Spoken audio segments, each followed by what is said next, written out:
नमस्कार, बहुत बहुत स्वागत है आप दर्शकों का अपने ही चैनल लेट खबर पर।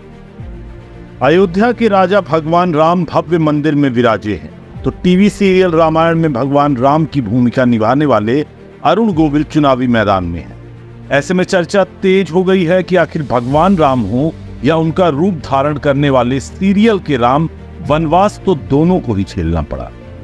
घर घर में अपनी पैठ बनाने वाले धारावाहिक रामायण में रावण, सीता और हनुमान की भूमिका निभाने वाले कलाकारों को दशकों पहले राजनीति के मैदान में उतार दिया गया था।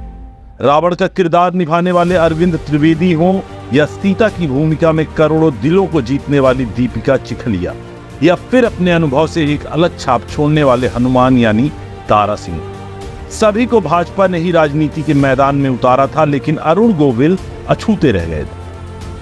कहा जाता है कि रामायण की लोकप्रियता के कारण भाजपा ने यह भांप लिया था कि इनके किरदार वोट झटकने में बहुत कारगर होंगे। हुआ भी यही। भाजपा ने जब 1991 में गुजरात की साबरकांठा लोकसभा सीट से अरविंद त्रिवेदी और वडोदरा से दीपिका चिखलिया को चुनाव मैदान में उतारा। रिजल्ट आने पर दोनों अपेक्षा पर खरे उतरे थे। अरविंद त्रिवेदी और दीपिका चिखलिया 1991 में अपनी अपनी सीटें जीतकर पहली बार लोकसभा पहुंचे। तो वहीं 2003 में अटल बिहारी वाजपेयी की सरकार ने दारा सिंह को राज्यसभा सांसद बना दिया। रामायण की तरह ही धारावाहिक महाभारत के कई प्रमुख किरदारों ने भी राजनीति में किस्मत आजमाई।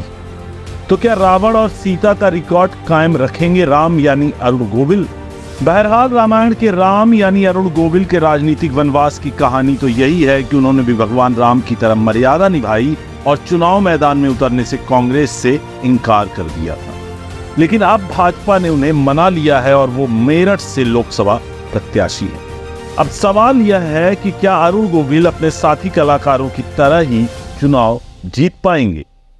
लोगों के मन में सवाल भी उठ रहा है कि अरुण गोविल तो राम की केंद्रीय भूमिका में थे, तो किसी दल ने उन्हें राजनीति में लाने की कोशिश अब तक क्यों नहीं?